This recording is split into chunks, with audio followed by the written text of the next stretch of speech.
Hey guys, you're about to watch part 3 of myself with Brian Carroll and Dr. Stu McGill talking about rehabbing my lower back. And if you haven't seen the first 2 episodes, please go watch those before you watch this one. I'll put them in a card here as well as in the description. And in this episode, Dr. McGill, we've done the assessment. We've talked about what happened with my lower back. Now in this episode, he's looking at my MRI. He's going to talk about what he's seeing on my MRI. And then we're going to actually go to the gym.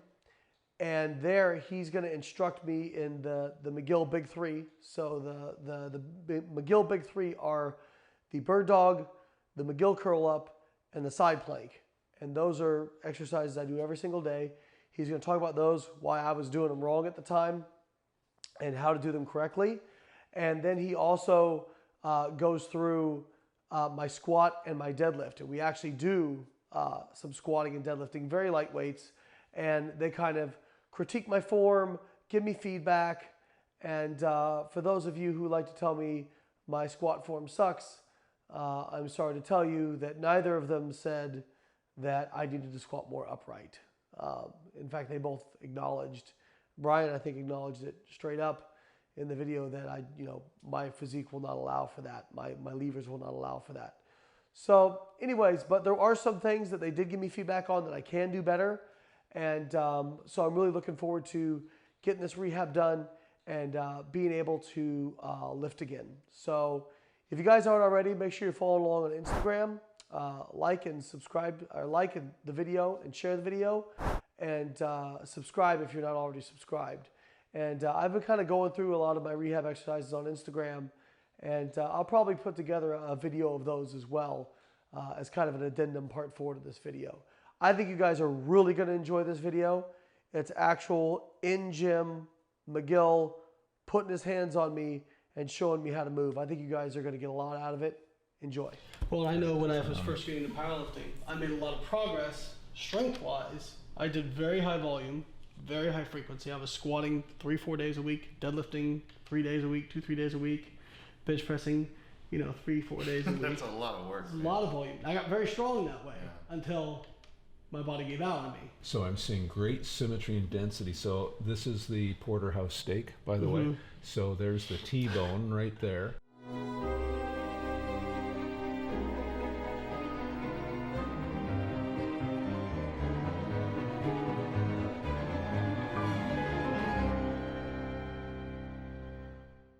Yep. And that's the tenderloin of the psoas muscle and the erector spinae multifidi longissimus and iliocostalis. Symmetric both sides. It's very dense. I mean, that's not a fatty steak. That's not grade A. That's too strong to be grade A. Yeah. Obviously, with your physiology, you're not going to be able to squat upright like people on the internet say you should. The key is locking that in and not moving. I'm fortunate in that, my hands are made for hook grip. Listen carefully to what I say now. I want you to squeeze me as hard as you can, because if you don't, you're going to die. Now, think of what I just said. Okay. Turn it on. Got it? Yeah. I'm pretty serious now. Yeah. Go ahead. That's good. That's what I want. Okay. So the strength was coming through your full hand, and the outside of your hand is good. From a neurological point of view, you left a lot on the table. Oh, really? Oh, you came out of a soft body. Tighten it down, man. Make a fist. Make a fist. Pull down. Now, with your toes and the heel, that's it. Pulls, and I need to see it in your eyes now. Okay. You want to murder me. Okay. And that's why I said no hats. I got to read those eyes and read in the face. And I'm getting some strength now. Okay. Just a little bit more. You're too far on your heels for just a minute, and just soften your knees just a bit. Thank you. Athletic stance. Yeah. Grip the floor. Your neck is soft. You're leaving it on the table. Lock it in. Lock it in. Yeah, and don't crush me anymore. But with my fingers. Now push that in through your hand, and don't grip it with your fingers yet. Grip it with your hand. Hand. Get this strength going. Now wrap each finger on top of that strength. Yeah, that makes sense. That's better. It's important to get the strength through your hand And there's all the tricks of when you're hooking up to, I'm gonna lift and I'm gonna bend the bar. But look what it did. I posted down with the whole of latissimus dorsi. You're right. When I pull with straps, I feel myself You get much loose. looser here. You get loose. Whereas when I'm locked into the bar, Yeah. I can feel. So trying to we squeeze talked into the about bar. polluting the engram, polluting that muscle memory. You can't afford this now. You're at the elite level and you just corrupted the pattern by an odd pattern. You taught your brain to lift that way. You can't afford this anymore, man. Anyway, Yeah. please ditch the straps. Got it. Done. Good. Should everyone be doing belt squats or good mornings or whatever? And we were like, no, you're not going to pigeonhole us in that question. It's going to depend. And so he asked, what do you think about belt squats? They are better on the back for some people. And we're like, yeah. So I said, but here's another thing. When I've learned with that particular design of belt squat, it's going to depend on how it's made. That one shears the shit out of my knees. Just the way it comes up, it's not a good build. Now the pit shark does not do anything to my knees. Yeah. Yeah. Yeah. I like the pit shark when I used it. It So felt very smooth. It really just depends. I mean, how many analogies did you use earlier about just 1% here, 5% there? Heads up. You can't put 95% effort into 100% lift. It doesn't work that way. They're always on the verge of kind of being overtrained at times, and then they get that rest, the peak taper, then they go in and they crush it at the meet. Yep. So it's not always going to feel so gratifying in training. That's one thing that I've learned. And then depending on what he wanted to work on first, we could get him warmed up and put him under a bar and kind of play with his the contours of your back like we were doing over here. Yeah, and then we could maybe put him on some low blocks and work on his wedge, slow him down out of the bottom a bit, make sure he's pulling his lats down. That's it. That sounds fantastic. Great. Okay. Let's do platform. Yeah, you can. Yeah, if you want to just face out this way. Okay, hold on. Show me your bird dog. I wanted to see what he would do. Okay, when are you going to start doing one? Shape your back. Shape it right. Spread your hips apart. Okay, brush your knee out behind you and push your heel away. And see, you're just lifting your leg up like this, like you did to your back. Extend down it. here, push your knee away. Now here, you're hanging your arm out, I don't know what. Get to work, make a fist. Come on, get to town. Come on, gather this. Push the earth Be away. Be a power lifter. Push the earth away. Yeah, you just got 2 inches taller, man. I want to see some beads of sweat now. He's going to. Now release the tension and sweep the floor with your hand and your knee. No motion here. Okay, and out you go. Lower your leg and push your heel. Get to work. Get that hip extended. Nice. There you go. Okay, do you get the difference now? Yeah. A lot of people don't understand that when we're criticizing our own lift, it isn't that we hate ourselves or we don't have a good self-image, but we know that it can always be a little bit better, and that's what makes elite athletes good, better, and then great eventually, by always chasing that perfect form. We talk about in Gifted Injury that I'm still to this day chasing my perfect squat, bench and deadlift technique. I could always be bending the bar more. I could always be a little more proficient in my path. I could always be rooting into the ground more. There's always something that I could have done better. Spreading the floor, hip hinge. No, I did it wrong. Keep your chin. Okay, no, pause. Oh, no, pause. Now lean tower forward through your ankles. There you are. Do you see how you're learning that? There's His back contour stayed. Yeah, the same. there's your corrective. Length Yep. a little bit. Explore your feet. Learn how to correct through your Oh, I feet. see what you're saying. Beautiful. And notice his back's not changing. That change of direction, that line of drive isn't changing from your back. Correct through here, but just having that rooted foot into the floor. Doubles, triples, sets of 5, and I went with a higher volume of singles. Maybe it's not carrying over to, let's say 5 sets of 5, 25 reps. I'm not doing 25 singles, but I'm doing 15 singles or 10 singles, but they're maximum effort each time. We talked about earlier how maybe the first couple reps are maximum effort, not intensity, but effort as far as You're focused. Yeah, you're focused, you're locked in. The first 2, 3 may be good, but as it starts approaching 80, 85%, you're going into survival mode. And that's not, you don't want the technique to get sloppy. So when you revert back to singles, it may or may not be dialed in. You might start reverting back to some of those grinder reps that you were doing for your 4th and 5th reps. And Yeah, it's definitely possible.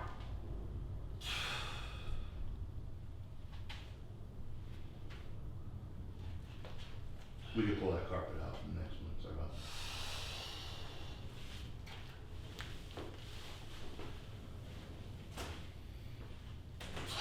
I have trouble getting down to parallel. That's a good thing. Yeah. That's a good thing with unloaded bar for sure. Just tight hamstrings. See, if I had to go any lower than that, I have to flex my spine. We don't want you to break form to get down there. Okay, rack. Can you come on over here? Just come on over. Just come on. Come on. Come on. It's okay. Good. Let me give you a bit more of a squeeze here. There. You're good and lax through the shoulders. Do you feel a bit of a squeeze here? Yeah. No pain on this. No pain. Okay. Give it to me. Let it go. Let it go in your back. Come on. Let it go. Nice. Spread your hips apart just a little bit. Boy, you love to bend. Wind up your hips. Okay, good. And shape your back so it's nice. Not just ease into it. I don't want any tension. Now, with each elbow, push down into me about 2 pounds. Okay. There. That's about 10 pounds, but that's good. 7, 8, 9, 10. Relax. Let it go. Give to me. Come on. Give it to me. Thank you. Now, no pain? No pain. Good. Push down into me. The same amount. Into me. Beautiful. Now we're going to stand up. Okay? Lunge up the way I taught you. Tall kneel. Pull your hips through. Pull your hips through. No. Pull your hips through. Completely left. Thank you. Now. Now. Yeah. Pull your hips through. Tall kneel. Drive up. Fabulous. Now take the tone in. Now rack the bar. Tell me how you feel. Now just pause for a sec. Do you notice a difference? We've de-stressed your wrists. A little stiff. You've got under here a little bit better. Lift just a little bit more with your head. Yes. Thank you. Yeah. There. Do you notice the difference? Feel tighter back here. Well, but do you also feel a better ability to be there? Yeah. Fabulous. You rob power if you're back here. Yeah. There you go. It's a good wedge. That's nice. Now I like what I'm seeing. Now, push your tongue hard to the roof of the mouth. That's the attitude. Fabulous.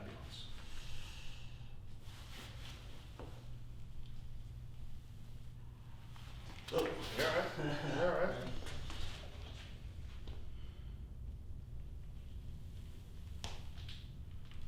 How do you feel? Felt pretty good. I didn't have any pain at all. Knees, that was your knees a couple times there? Yeah, they cracked, snap, crackle. I never had any knee pain, but What'd you see from out there, Stu? If you think to complete a bit more fully, you're happy with being here. So go all the way. Well, So have just- the intent to go I got all you. the way. Yeah, so The the intent way you were is- rebuilding his coming off the ground to rising up, that same come. And then when you stand up, come through with through. it. Yes. But even that intent will start sooner in the drive out of the hole. Yep. Yeah. But Wedge the if hips you- forward. but here's your final intent, and I think your final intent, if it was here, it would get translated into a drive lower Okay. down. Hips. Double cam. Drive. Good. Get the head up. That's it. Look at where you want to go. Yeah. Look up here. Yeah. Keep it fixed. Drive. Up here. There. Yeah, so if you being, each room that you lift in is different. You might Just- have really tall ceilings. You might have shorter ones like this. Yeah, and usually I'm used to locking in on one spot. Not down, somewhere Just in this above eye region. level. Okay. And keep that gaze, no matter if you're in the hole or you're Yeah. finishing the lift. It stays fixed. With I hate this. squat. I used to have a squat right in front of the Right here. wall. I hated it. Drive all the way through. Keep the head fixed. Drive. Nice. Back in. That looked great. Back in. Don't change anything.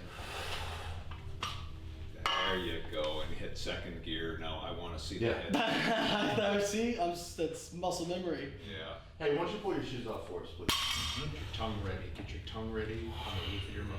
Take your air and push and stiffen. That's the starter. That's better. That same look you gave Stu when you were trying to break his hand Yeah, earlier. I want you to kill. That's the grip. Lock it in. Lock it in. Bend the bar. Bend it, twist the flaps. Head up. You alright? Yeah, I'm okay. And Just you don't slipped. lose your toes there. Yeah. Okay, you're good. No, but I mean, what should happen happened. You're The bar spreading the came floor. off. The bar came off the floor before. And I you're started spreading the pushing floor. my feet. That's right. Grip. Squeeze those toes into the deck. Squeeze, squeeze, squeeze. There you go. There you go. Bend the bar. Wedge. Set the tongue. Push. Head up. Ah, there's your head. Get through. Be more cerebral.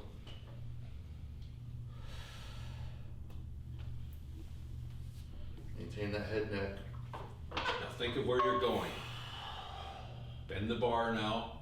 Think where you're going with your hips and your head. Nice. How'd that feel?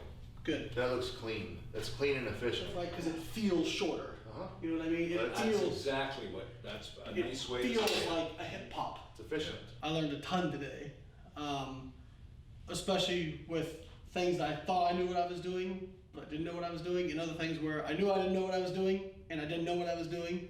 So one of the things that I saw in the videos where I would watch you coaching people was talking about athleticism and talking about generating power. Now I feel like I have a better understanding of that tightness and that stiffness, because just getting down to get into a, what did you call it, a high kneel?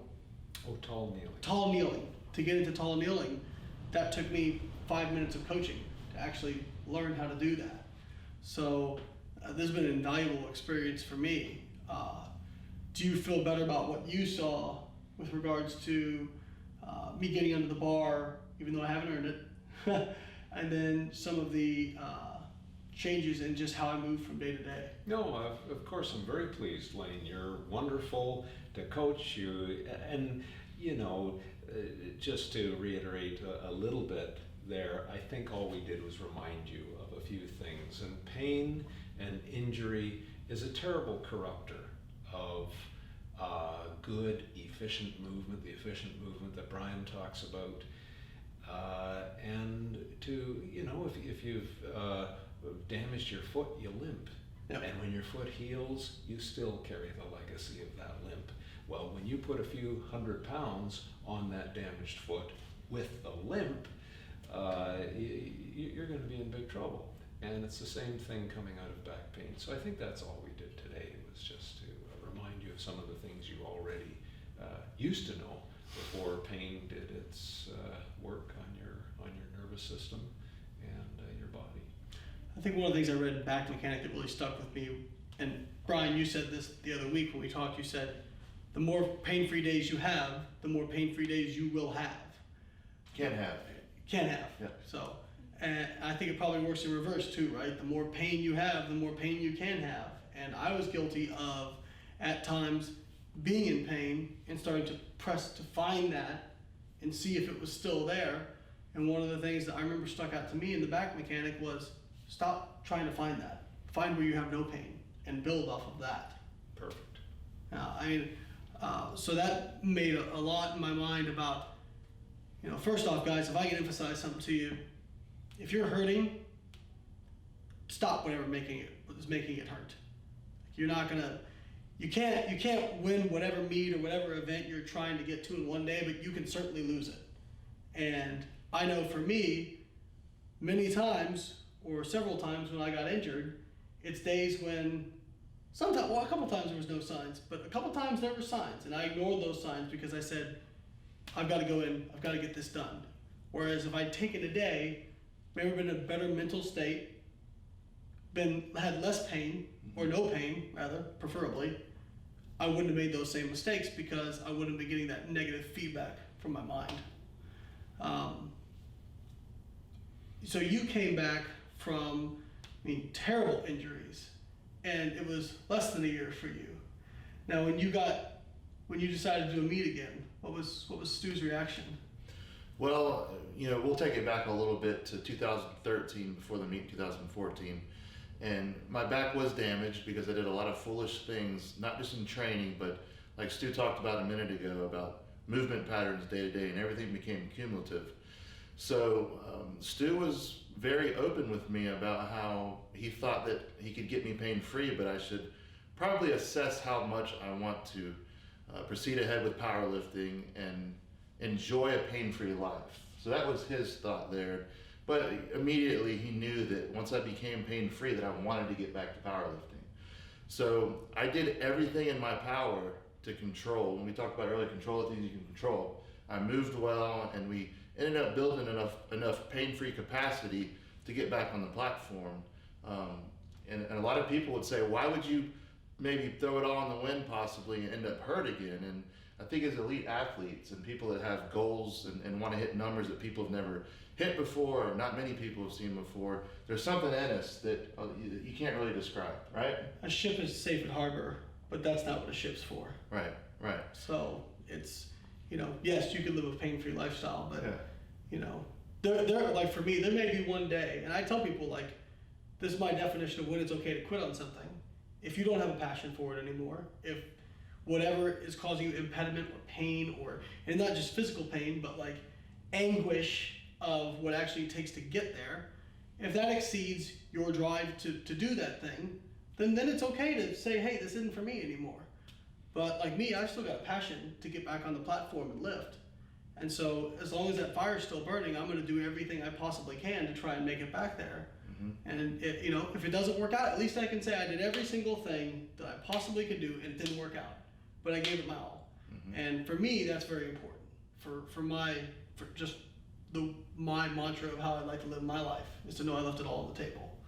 So I think reading The Gift of Injury.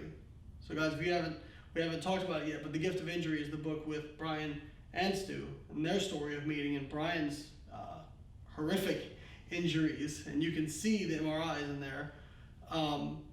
It really spoke to me as an athlete, and I think that's one cool thing about being able to be around you, Stu, for the few hours I've been around you, is you're looking at it from that perspective. Yes, you want to get somebody pain-free, but you understand that mentality. That's why when you say, turn it on, I know what you mean.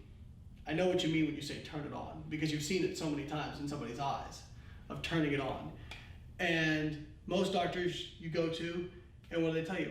Lifting hurts, well, stop lifting.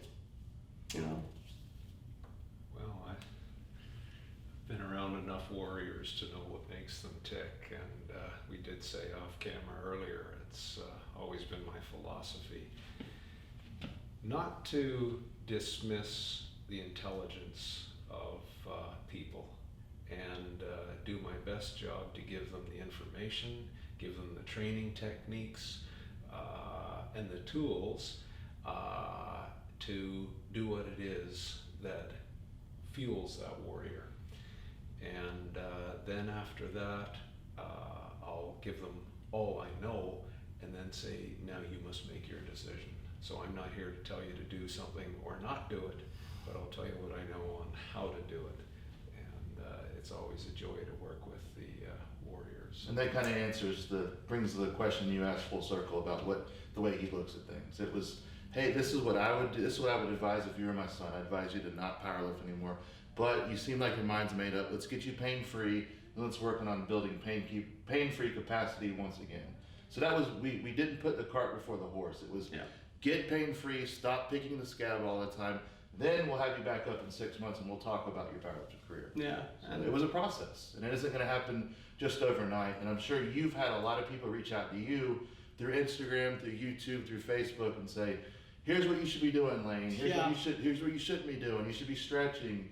You should be doing this mobility work. And you need to seek out the best people in their field, not the best social media gurus, the people that have the most followers. It's the people that have been in the trenches, like Dr. McGill, 33 years at the University of Waterloo, worked with countless top athletes, rehabilitated a lot of backs. And you need to go to the best, seek out the best. Here's the thing, guys, there's so much quackery with injury stuff. I mean, I would just say that I'd hurt my back again, and I had 18 different people tell me, well, you need to do this thing, you need to do that thing. You don't even know what the cause of my pain is. How can you know what I need to do?